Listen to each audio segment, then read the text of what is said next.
Hello and welcome to the Other Kind of Doctor podcast. My name is Gemma. And my name is Gaia, and we are both on the journey of gaining a PhD. A quick disclaimer before we start. We are in fact the academic kind of doctors. Well, nearly doctors. Yes, nearly doctors. But we're not your medical kind of doctors. So if you do need medical attention, please contact your GP. Now, let's get on with the episode. Hello! Hello. How are you? I am marking, so not great. How are you? You only started marking today. Yeah, and I'm already not liking it. It's exam season, so we are both in the midst of exam marking and juggling about 100 Scripts things. everywhere. Yeah. But that's fun. What else have you been up to? I went to Scotland. Was it last Lovely. weekend? Was it? It was last weekend. Last weekend I went to Glasgow and to Edinburgh. How was that? Really good, except I'm very small and very Italian, and I did not understand them, and they did not understand me. Sorry, I would love to have been there to watch you trying to communicate with someone from Glasgow. I went to an event, and I made a friend, and I did not understand a word that she said, except that she has a cat named Cheese. Shout out to Cheese. Are you sure she was your friend, or would she? I would hope so. What have you been doing?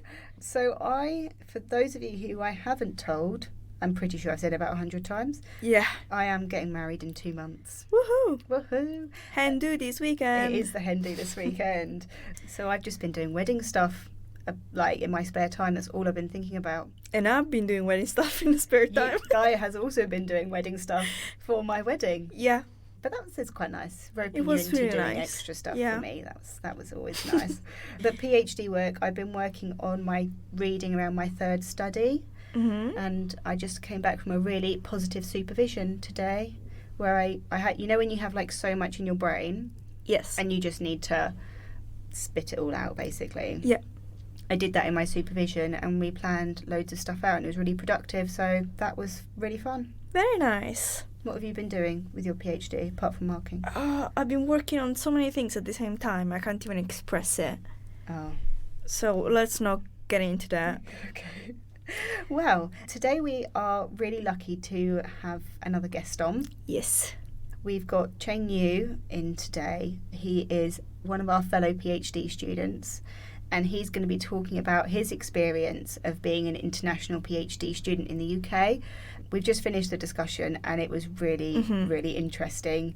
Cheng-Yu talks about things like funding, his benefits of doing a PhD in another country, and also having to make British small talk. Yeah, the challenges of making British small talk. And he also talks about his top tips as well of being an international PhD student. So without further ado, let's get on with the episode. Hello. Hello. Hello. Oh, who's this? Sounds like we've got another guest on the podcast. Who are you? Oh, my name is Cheng-Yu.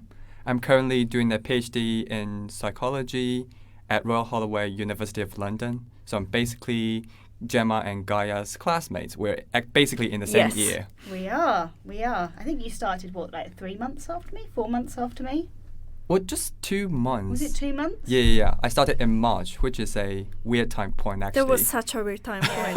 I thought it was weird for me starting in January, but yeah, that must have been... I mean, supposedly, I should started in January, but because of COVID, whatever, it was back in 2022, and there are still some confirmed cases, whatever.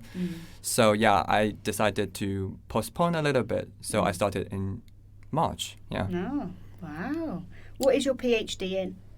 Yeah, my PhD is in psychology, and more specifically, it's psycholinguistics. So basically, you can think it as a marriage between linguistics and psychology. Basically, we study how human beings learn or how they process language, including speech or like text reading, basically. Yep.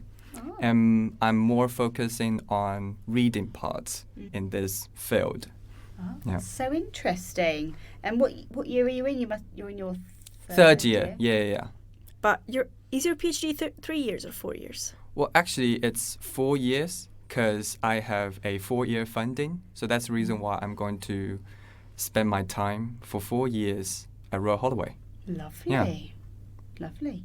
So today we wanted to talk to you in particular, and why we thought you would be a good fit for this episode is that you mentioned that you're coming at Royal Holloway, but you're an international PhD student. So you came to the UK and Royal Holloway for your PhD. Yeah, actually, yes. Yeah. And we know, just in our department, but obviously in other departments as well, there's lots of PhD students, international PhD students, and also lots of people that might want to do a PhD from the UK, but might want to do it abroad as well, so in another country as well.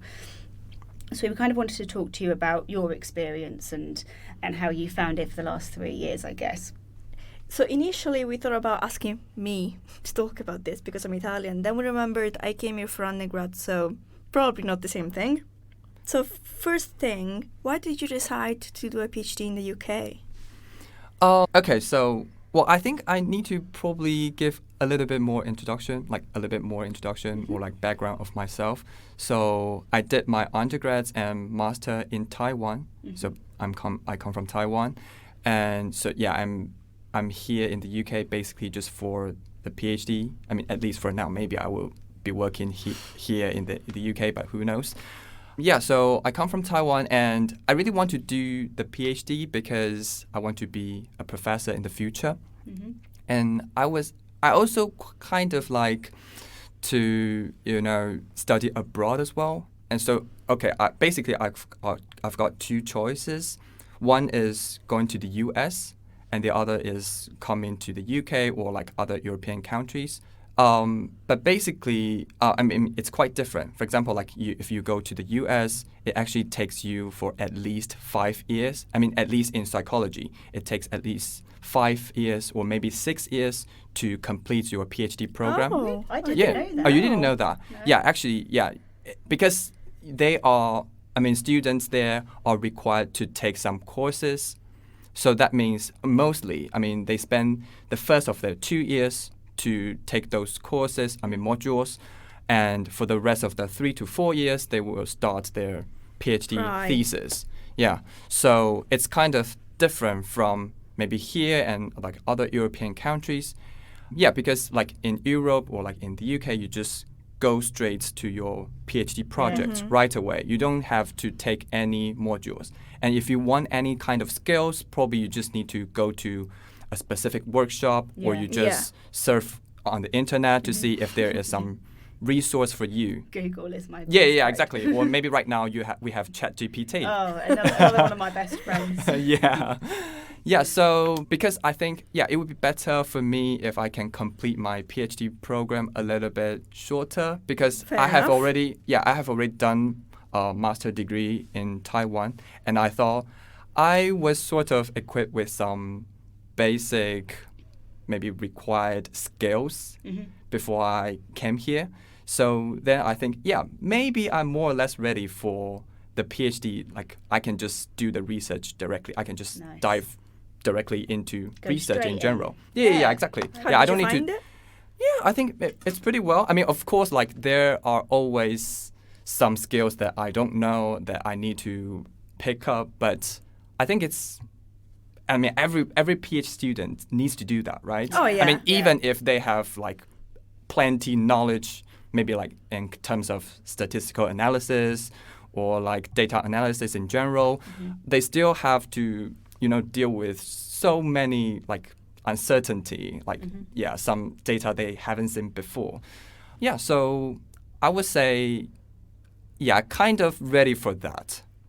Nice. And what made you want to come to Royal Holloway over other institutions in the UK? Yeah, well, it's actually a long story. So at the beginning, I was searching like online to see, okay, which program I would like to go to. But, because to me, actually, at the beginning, I didn't know Royal Holloway University of London. So I searched some university that I know a little bit more, for example, like UCL or like Cambridge or maybe like King's College London. And then I search if there are any lecturers, professors who share similar interest with me. So firstly, I actually contacted one professor in Cambridge.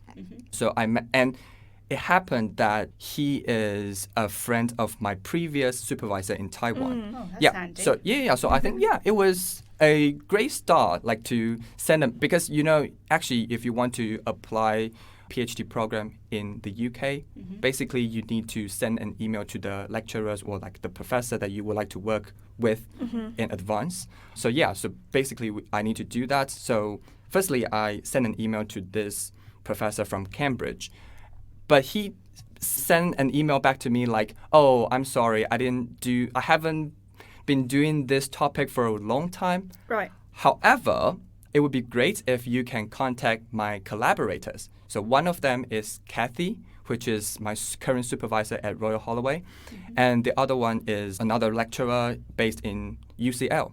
So I was like, okay, great. And since I have his recommendation, so I can send an email to Kathy and the other professor lecturer at UCL. And then I just, because Kathy was also quite responsive. I mean, she is responsive right now as well. So she's responsive. So she sent me an email right away. I sent to her, and we arranged a meeting, an online meeting, of course, really quickly. And I mean, on that day, she just said like, "Oh, I'm happy to take you." But I think I think the key point is I have actually secured scholarship, which is from Taiwan. So basically, I'm funded by Taiwanese government. I think that is a really important part if you would like to study abroad, because I think budget is a really difficult part. Yeah. Like if you really have a tight budget and you even have to, turn to loans, then probably it would be a little bit too challenging for you to study abroad. Okay, sorry, it's maybe a little bit off topic, but so back to this question. So that's the reason why I contact Kathy, and I decided to study at Royal Holloway. Oh, it's funny how things like that work out, isn't it? And it's so interesting that a lot of PhD students that we talk to, like their journey to like getting on their current PhD program isn't always what they kind of like set out to do. Or like, for example, you applied for a different PhD. Well, you applied for a PhD at Royal Holloway, but it was like it wasn't the GTA fund. Different funding. No teaching. Like I hadn't even planned to do a PhD, and then I just rocked up. Rude. and just was like, okay, I'll have a go. And then you obviously had a plan to go to the UK, and then just your links and connections to Kathy then meant that you are now here with us. Yeah, exactly. Which we love having you here. And you were actually going straight to the next question, which is, how did you secure funding, and was it competitive? Well, I think it kind of varies across different countries or So for example, in our peers, for example, there are one person from Turkey, and she is funded by Turkish government. And the other person is from Pakistan, and she is funded by Pakistan government. I'm funded by Taiwanese government. But I think they have different routes. So I actually don't know how it works in different countries. But in Taiwan, there are actually two routes. So for one route, which is what I have done, is to take an exam first. An exam? Exam. Paper, pen, and pen. About exam. What? So basically there are different disciplines. So I chose the discipline which is called cognitive neuroscience. Right. And then you have two specific topics or two specific subjects. One is about methodology and statistics. The other one is about cognitive neuroscience. Okay, so it's fancy. About so fancy. I'm not sure if it's fancy. But you basically need solid knowledge in order to answer those questions. Right. Yeah. So, and that's the first phase of this exam or of this scholarship. The second phase is just an interview. Yep. And I secured it. Oh, I never thought. Well, congratulations. But actually doing a physical exam makes me feel physically. Did you not do physical exams in your undergrad? Yeah, but to get onto a PhD program. Oh, yeah, I would have. Usually you just do an application form and an interview, but I would have passed out. Exam is quite intense. Yeah. Well, Yeah. well Good done. job. Yeah, but I Good think job. it really helps a lot because just as I said, like, I think it is because Kathy, I mean, of course, like, first of all, my supervisor thought, okay, the topic is quite interesting to her as well. And she is also able to supervise me because she has the knowledge in this field. Of course, like, that's the first thing. But for the second thing, it is because I have funding. I'm funded by Yeah. Taiwanese government. So I guess that's the reason why she would like to take me. There's less Because- hurdles yeah, for because- her So to you jump got the over, funding right? first, and then you applied. Yeah, I got the see. funding first, and I told her when we are having a meeting over Zoom. And yeah, I just told her, like, I'm funded by the Taiwanese government, and it can cover, like, my my tuition fee, and also they will give me stipend for living expenses. So That's good. that means she doesn't need to worry about Like that funding getting- me. Yeah, that's Yeah. half the battle sometimes. Yeah, It exactly. really Well, is. it's more than half the battle. Getting funding for a PhD is difficult. Yeah, exactly. And right now, I guess, like, there are fewer Yeah. opportunities, right? For example, like the teaching, I mean, the role you two Yeah. are in. I mean, basically, there are no There's common no- students no. securing No. this It's the two of scholarship, us, right? another 2 people that Yeah. came the year after us, and then that was it. Yeah, that Yeah, sounds insane. Yeah, the funding Yeah. is always a challenging thing for Yeah. sure. Yeah. And I think as well with our contract, it doesn't just come out of the PhD budget, like the postgraduate research budget, but it has to come out of the teaching budget as well, which Yeah. I think is why our kind of contractors. Yeah. You mean Would- contract with Taiwanese government? No, as Oh, in no, like no, our, our ones. Oh, sorry. Yeah. Yeah. So I guess the next thing is, what do you think are the benefits of going to a different country to do your PhD? Well, I think this is a really hard one because what I'm thinking about is something probably a little bit specific to studying in the UK.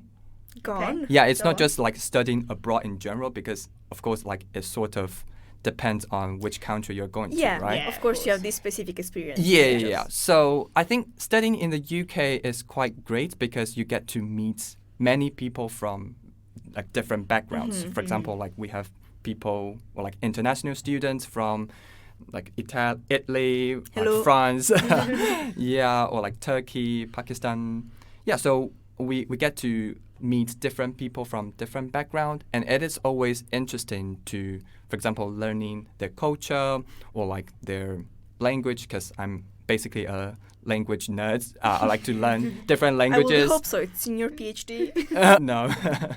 Yeah, and yeah, so I think that is the best thing. One of the best things. Yeah, and also I think it's quite good to have like because I think well, I'm not sure if it is good to put in this way. So I guess if I do my like PhD in Taiwan, then I won't be able to, you know, meet so many like international scholars in this field, and maybe I will have less opportunity to do this kind of networking with other scholars. Yeah. I think this is also important, and and also like the UK is also quite close to Europe, so there are so many conferences going on that you are able to attend. So yeah, I think coming here, I will have more and more opportunities to get to meet many people, not just like in my field, but also like outside my field, get to meet different kinds of people. Yeah, I think that is really great. And of course, like I get to polish up my English skill. Yeah. And on the flip side, what do you think are the challenges? Now you mentioned English. I remember when I first came here, I was 19, and my English was good in Italy.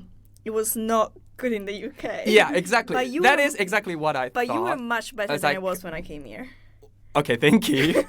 Although I'm not so sure, I mean, because it's really hard, like, especially I think in the UK. Because for me, originally, I was mostly exposed to American English, American accent. Yes. So I'm more familiar with American accents, and I think it's easier to understand, I mean, at least to me. 100%. But when I came here, like, there are so many accents, And also I think the accent is not just coming from like British people in general, but also coming from, just as I said, like there are so many international people here. So you get to expose to so many different kinds of accents, and you need to adjust to it. And I think this is really hard. And sometimes, even though it's totally fine, you just say, oh, can you say that again? I think it's totally fine. People would be like very generous, like they are able to repeat again. But I mean, for me, I would still feel a little bit embarrassed if I need to repeat this again and again. Like, I just pretend at this point. Yeah, I mean, sometimes, of course, maybe I would pretend like I know what they're talking about, and I just, kind of guess, maybe they mean this or that. But to be honest, like, yeah, it's really hard. And I think it's not just hard in terms of language, but also culture. For example, like right now, even until right now, I mean, I've been here 2 years or more, a little bit more. I think it's still quite difficult for me to do small talks. Small talk. Small talks is so hard. Like, and I don't know how to start a conversation with other people. Talk about the weather. I hate that. Like, how do you want to talk about the weather? No, I'm not interested in talking about weather. I mean, sometimes I would do, like, for example, if it has been raining for a long time, then probably I would say that. But like just a normal day, for example, like today. Well, today is not normal. Today is quite warm. But see, you're great at this. Thank you. But I don't know. It's totally really hard. Agree. Yeah. And sometimes you just don't know like how are you, and then what's next. Sometimes I think even saying how are you is difficult. I don't say like how are you actively to other people. No, and then British people say how are you just to say hi. Yeah. And then you respond to it. Yeah. And then they don't say anything. Exactly. Oh, I love that. It was what is that? You say you're right. Yeah. What? Yeah, exactly. And I'm like, then you just go, you're right back. You don't actually answer the question. I've only recently learned that because before that I didn't realize, and I would just answer the question. Exactly. That's why I don't go to the hairdressers. And I would also expect that people needs to respond to me if I said, how are you? Or you're right. Something like that, right? Yeah. But they can just completely ignore you. I mean, of course, they don't do this intentionally. No, it's just their thing. Yeah, exactly. We're just a bit weird. You really are. You specifically. Me in particular. Yeah. Just really weird. Yeah, I think that is quite challenging. Is that the biggest challenge, you think? Like adjustment? Yeah, because this can be like pervasive, because like in every single aspect of your daily lives, it can be torturing. For example, like if I'm calling, especially like you didn't see this person in person, it would be quite challenging. For example, you want to call somebody to, I don't know, like a customer service. It's really hard because you don't know like their emotion. You didn't see them in person, so you don't know their emotion. And sometimes, actually you will have some cues from their mouth, from their lips. But right now, if you're just on the phone, you just ring them. You don't have these cues to help you. Especially British humour as well. Yeah, sometimes we're don't very get sarcastic. it. Yeah. And not. I know Gaia said it was difficult. I mean, you're used to my sarcasm now. The thing is, I'm sarcastic as well, so I feel like it's fine. But for most people, so I guess this is again probably a bit of a difficult question. But thinking about international students to the UK, but also UK citizens wanting to do a PhD abroad. When do you think doing a PhD abroad or in a different country would not be a good idea? Or is there any time where it maybe wouldn't be ideal for someone? I think just as I previously said, budget is a really important thing. Like if you don't have any budget, or you don't have much savings for this, or you don't secure scholarship, something like that, I don't think it's a really good idea to, ask for loans, and then when you graduate, you actually need to pay back to government for many years. In that case, I might not think it's really worthwhile to do a PhD abroad, because I guess maybe our audience don't know that. So, for example, for an international student, you need to pay a lot more tuition fee compared to local students. That's a It's good like point. 4 times or more. So for example, like for a PhD student, like a local PhD student, you only need to pay maybe like 4 to 5,000 pounds per year. But for an international student, like right now, it's like 23,000, something like that. Really? Yeah, I didn't know that. not gonna lie, yeah. Yeah. So it's really crazy for an international student. So if you do not have any funding, then yeah, it would be way too challenging. Yeah. Because I don't think it's a really good idea to, working at the same time while you're doing PhD. I mean, like full-time Yeah, ish. full-time work. Yeah, working. Yeah. And you also don't have that support network Yeah. here either, right? So Yeah. if you're moving abroad and you don't have the funds behind you and you a long way from home, it can be, I guess that's got different. Yeah, it's of course like challenges. way more challenging because you need to adapt to the culture, adapt to like a different environment that you have never been, Yeah. like UK weather, whatever. Yeah. Still not used to it. Yeah. Basically wear jumpers all year round. So, what is your top tip for international PhD students? It can be about anything. Is it like before you apply for the PhD or like Either. after you Either. Whatever your Either. top tip. top tips? Okay, so before you apply, of course you need to get scholarship first, just as I said. And also, I mean, even if, for example, like for me, even if I come here and I know my English is not that good, but you still need to try your best to boost up your English a little bit more. I mean, as much as you can. And also, I think, just as I said, not just about English ability itself, but also like you need to learn the culture a little bit. But of course, I'm not saying like you need to try to force you to learn something, or like, for example, like if you don't like to watch like the Lords of the Ring, then you don't have to. That's okay. You don't miss like too much. You can still like chat with other people with other topics. It's totally fine. The Lord of the Rings is an epic Yeah, trilogy, 100%. though. Yeah, So, exactly. Yeah, or like, yeah, so if you don't really like them, you don't really need to like pick them up. I think it's totally fine, but just maybe find something that you're interested in and then try to learn something about this. I think this also applies to students that have already applied successfully and then they're admitted to a uni or a PhD program. So yeah, maybe try to learn something so that you can have more topics when you chit-chatting with people in this country.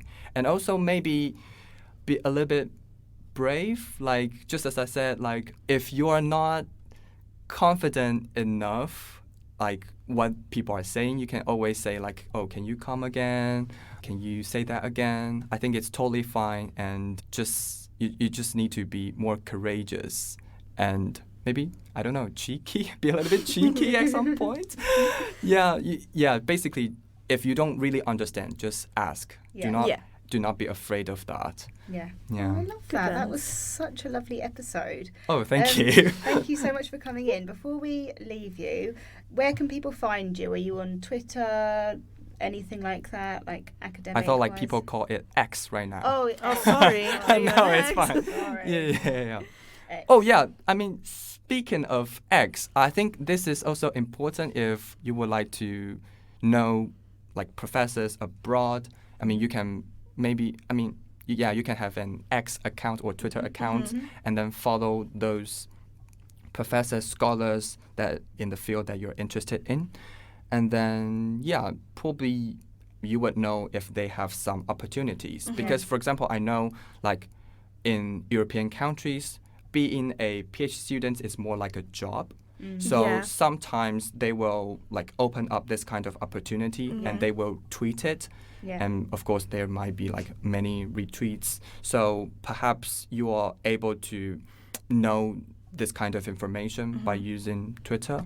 That's so good. Yeah. And what is your Twitter account? Do you have one?